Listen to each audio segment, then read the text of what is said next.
Some wounds do not bleed, they just sit quietly inside your chest every time you check your phone and see nothing.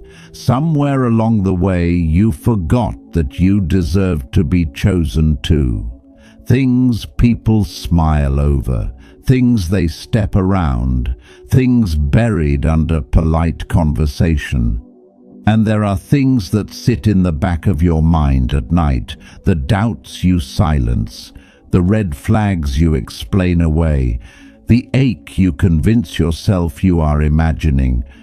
But what if the most loving thing you could ever do for yourself is to stop looking away? What if the truth, the raw and uncomfortable truth, is not your enemy but your liberation? We live in a world obsessed with comfort. We chase reassurance. We accept half answers. We read into one-word replies and convince ourselves that busy is a good enough reason for someone to disappear from our lives for days. We forgive again and again because we have been told that love is patient and love is kind. But nobody finishes the sentence by saying, love is also honest. The truth is, most of the heartbreak we carry is not caused by the people who hurt us.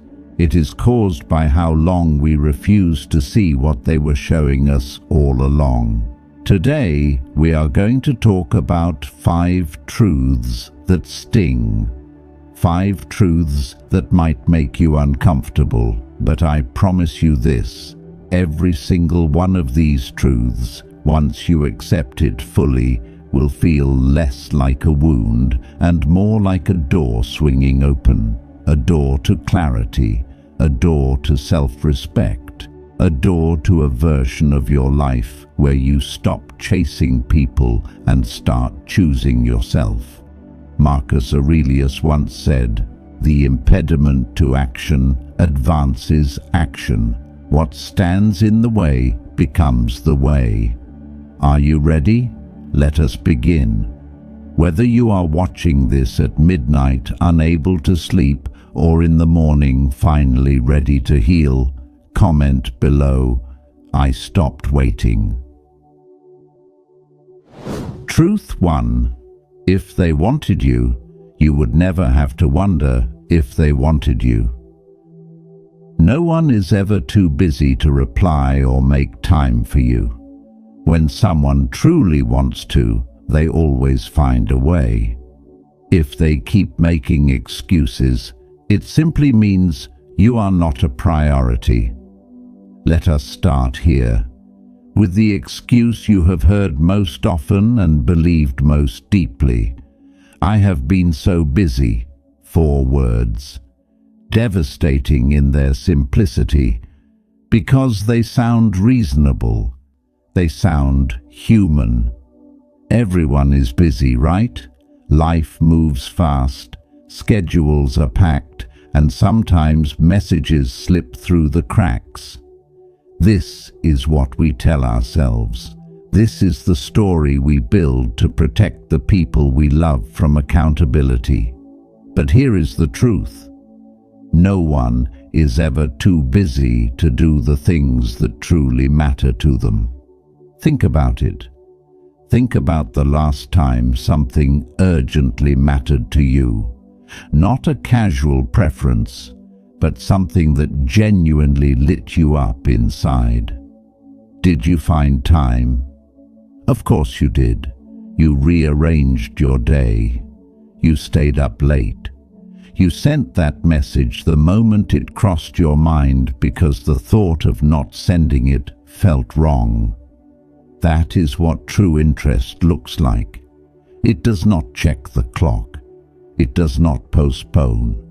The person who never has time to call you back somehow always has time for the things and people they prioritize. They scroll through social media. They watch their shows. They go out with friends. They live their life fully and comfortably, and somewhere in the gap between all of that, you are waiting. That waiting is not love. It is hope dressed up as patience. Now, let us be fair. Life does get genuinely demanding. There are weeks when work is crushing, when family emergencies erupt, when mental health dips and everything feels like too much. We must not confuse a temporary rough patch with a pattern. A person going through a genuinely difficult season will tell you, they will acknowledge the distance, they will come back, they will make it right. But what we are talking about is the pattern. The person who is always too busy for you specifically.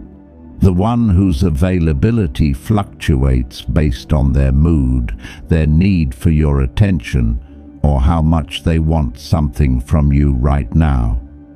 That is not busyness. That is selective presence. And selective presence is a form of emotional rationing, giving you just enough to keep you invested, but never enough to make you feel secure.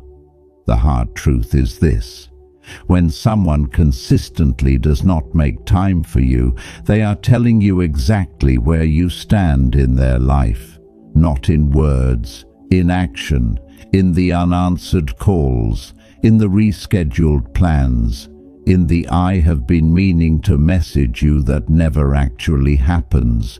People make time for what they love, always, without exception. So stop filling in the gaps with excuses on their behalf. Stop inventing stories about how overwhelmed they must be. Let their behavior tell you the truth, that their words are too polite to say. You are not asking for too much by wanting consistent effort. You are not needy because you want someone who actually picks up the phone. You are not difficult because you notice when someone has stopped trying. You are simply someone who understands their own worth. And that is not a flaw, that is strength. Seneca reminded us, it is not that we have a short time to live, but that we waste most of it. The person who values you will never waste your time. Truth 2. Stop blaming yourself. They knew your worth. They just chose their comfort over your heart. A person protects, values, and invests in what matters to them. If they treat you with indifference or keep you as an option, it is because they do not see your worth. They see your availability. Watch what people protect. Watch what they put effort into, what they handle with care, what they follow up on, what they check on even when they are tired. That list is a map of their real values, not the values they post about online. Not the ones they claim in conversation, their real values. The ones that guide their invisible, unwitnessed choices. Now here is the painful version of that truth. If someone treats you with indifference, if they keep you as an option, if they engage with you only when it is convenient, it is not because they are confused. It is not because they are damaged or afraid or not ready. It is because, on the hierarchy of things that matter to them, you are not near the top. And I want to say this gently but clearly, that is not about your worth. It is about their priorities. These are two very different things. Your worth is not determined by who chooses to see it. A diamond does not become less valuable because someone does not recognize its shine. Think about the things you genuinely value in your own life, your closest friendships. Do you let them wither without effort? The goals that matter most to you, do you go weeks without thinking about them? What you love, the passions that ignite you, are they easy to neglect? No. Of course not. What matters gets tended to, and this is where the truth cuts deepest. When someone keeps you as an option, available when they are lonely and ignored when they are not protecting you, they are managing you. There is a profound difference. Being protected means someone considers your feelings before making decisions. It means they do not keep you in limbo. It means they are honest with you even when honesty is uncomfortable. Being managed means someone keeps you close enough to be useful, but not close enough to be accountable. They feed you just enough hope to stop you from walking away, because your availability serves a function for them. This is not love. This is convenience wearing love's clothes. Real love looks like someone who shows up before they are needed, who checks in not because they need something, but because you crossed their mind and it felt good to reach out. Who plans with you, not just responds to your plans. The person who sees your worth will make sure you never have to question it for long. They will not leave you decoding their behavior like a puzzle, because people who love you do not make you guess. You deserve to be someone's first thought, not their backup plan. You deserve to be chosen, not tolerated, not entertained, not kept around for comfort while something better is being sought elsewhere. Protect your energy the way you wish they had protected your heart. Epictetus taught us, make the best use of what is in your power and take the rest as it happens. You cannot force someone to value you, but you can choose to value yourself. Truth 3. You were online. They were online. The only thing offline was their interest in you.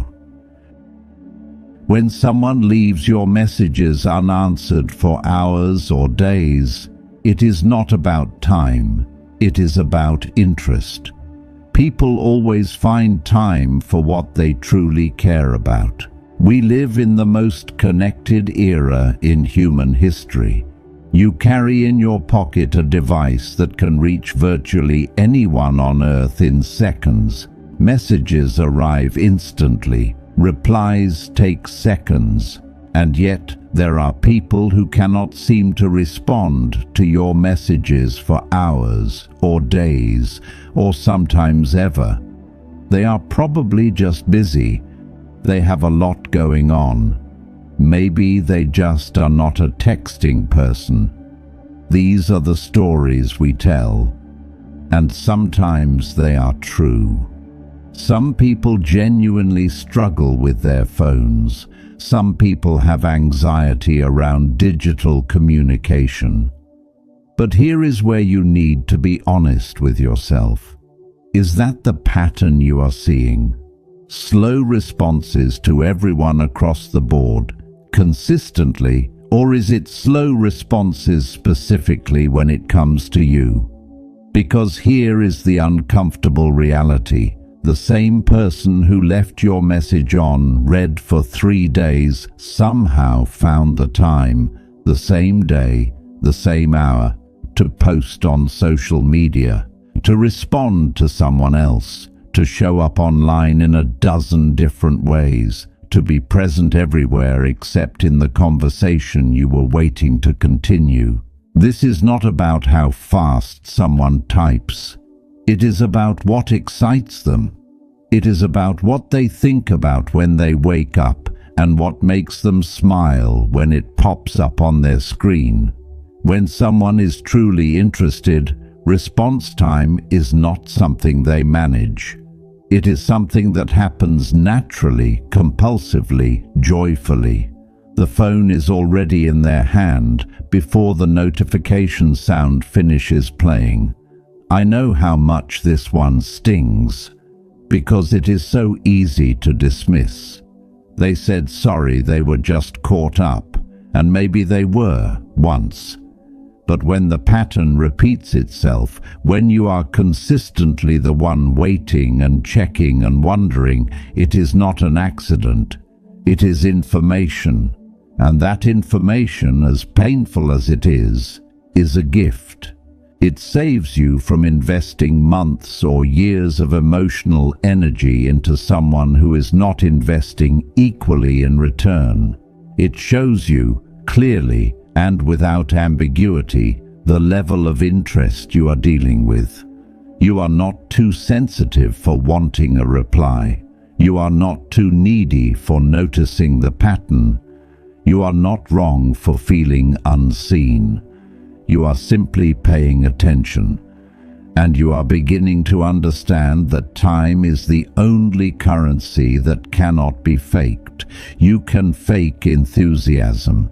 You can say all the right things, but you cannot fake consistently and repeatedly making someone a priority over time. That either happens or it does not. So, the next time you find yourself crafting an excuse for why someone has not replied, take a breath. Look at the pattern, not the exception. Look at what they make time for and how they spend the hours when your message is sitting unopened.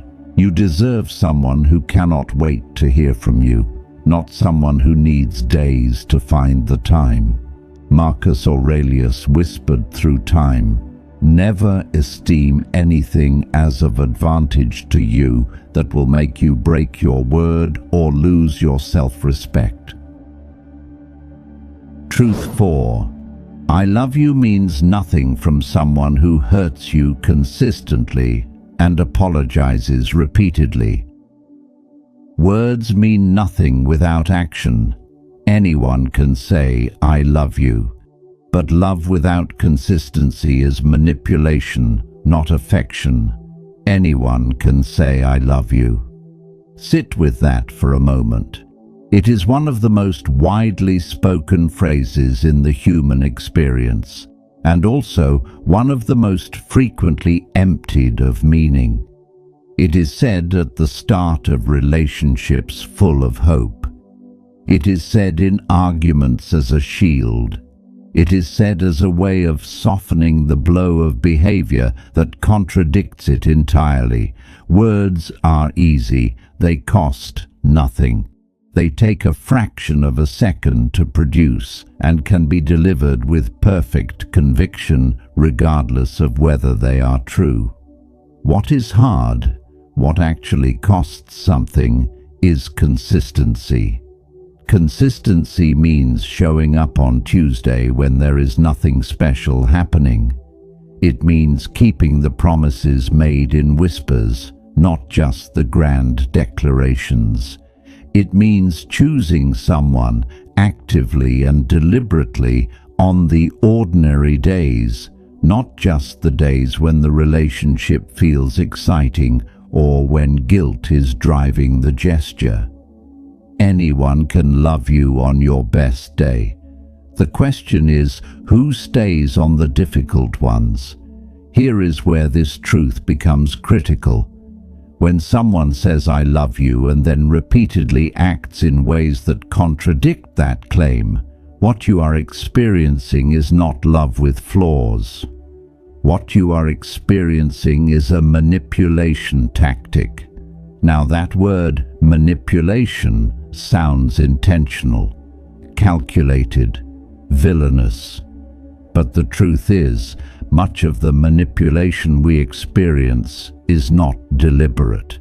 It is unconscious. People learn that saying the right things preserves the relationship without requiring the effort that would actually make it healthy. They learn that an "I love you" can absorb a multitude of small betrayals. They learn that as long as the words are right, the behavior will be forgiven.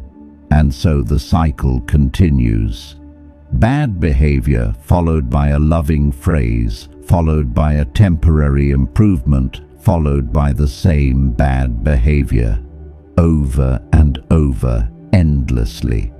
This is sometimes called the cycle of intermittent reinforcement, and it is one of the most powerful psychological traps a human being can fall into.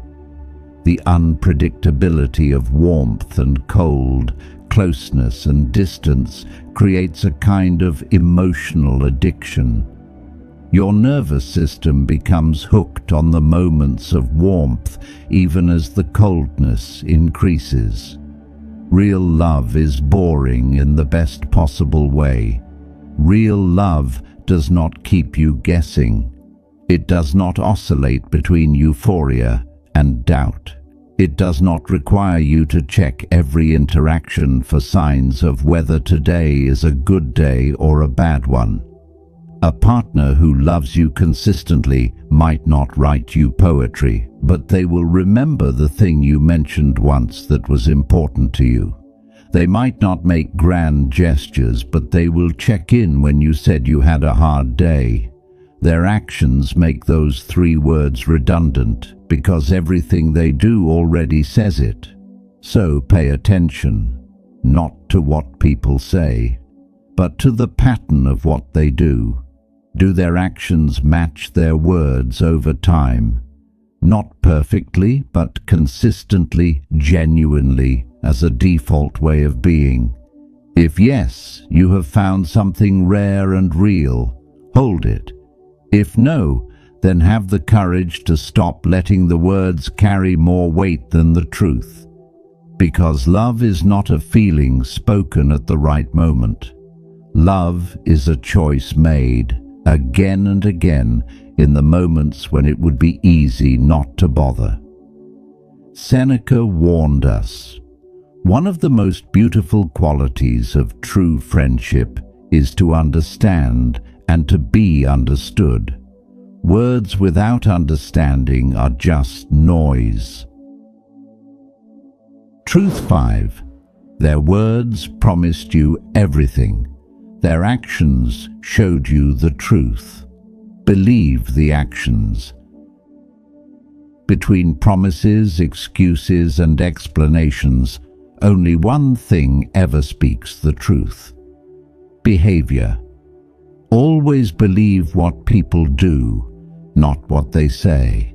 This is perhaps the most liberating truth of all, and also the one that requires the most courage to accept. Behavior is the only honest language. Everything else, promises, explanations, apologies, intentions, can be shaped and shaded and strategically delivered to produce a specific effect. Language is a tool, and like all tools, it can be used to build or to deceive. Even when someone is not consciously lying to you, they can be unconsciously misleading you with the most sincere-sounding words, because what people say is often more about what they wish were true than what is actually true. But behavior does not lie.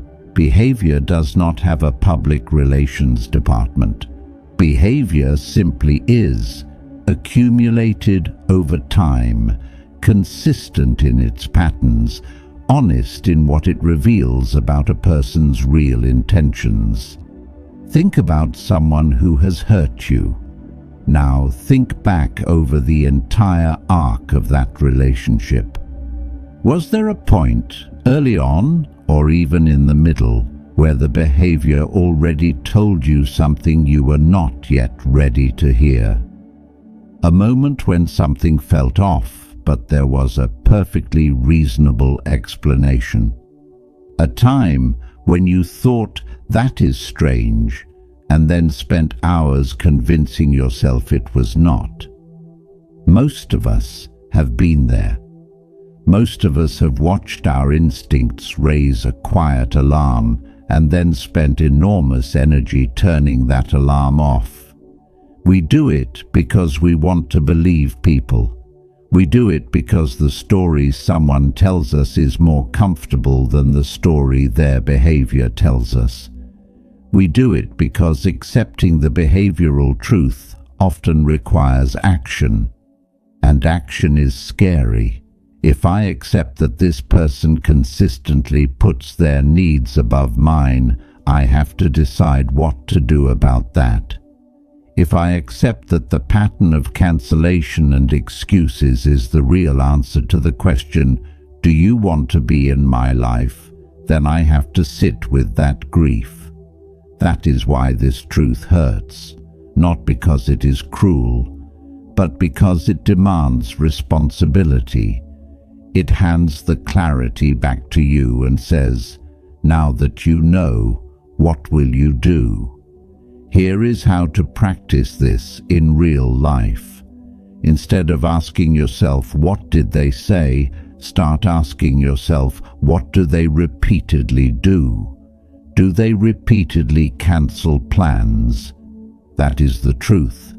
Do they repeatedly bring up your insecurities in arguments? That is the truth. Do they repeatedly come back after every argument with warmth and remorse? That is the truth. Do they repeatedly show up for the big moments and the small ones? That is the truth. The word repeatedly is crucial. We are not looking for isolated incidents. We are looking for the pattern, the thing that, when you step back far enough, becomes impossible to ignore. And once you see the pattern, you cannot unsee it, nor should you try. Stop asking people to explain themselves and start watching them instead. Stop waiting for the apology that will finally make everything make sense, and start looking at what keeps happening over and over, regardless of the apology. Words can be dressed up in sincerity. Behavior over time always reveals the naked truth. Believe what you see, always. Aristotle left us these words. We are what we repeatedly do. Therefore, excellence is not an act, but a habit. And so is betrayal. Here is what I want you to carry away from today. These 5 truths are not here to make you angry at the people who did not show up. They are not here to make you bitter or suspicious or hard. They are here to set you free, free from the constant cycle of explaining and excusing and hoping, free from relationships that drain more than they fill, free from the version of yourself that kept shrinking to fit into spaces that were never built for you. Painful truths do not break you. They wake you, and once you are awake, truly awake, you stop chasing explanations and you start choosing peace. You stop asking, why do they not love me the way I need to be loved? And you start asking, who in my life already does? You start pouring your energy into what is real, what is reciprocal, and what is right. That is not giving up. That is growing up, and it is one of the most powerful choices you will ever make. If this video spoke to you, share it with someone who needs to hear it today. And remember, choose yourself, always. Marcus Aurelius left us with this: you have power over your mind, not outside events. Realize this and you will find strength.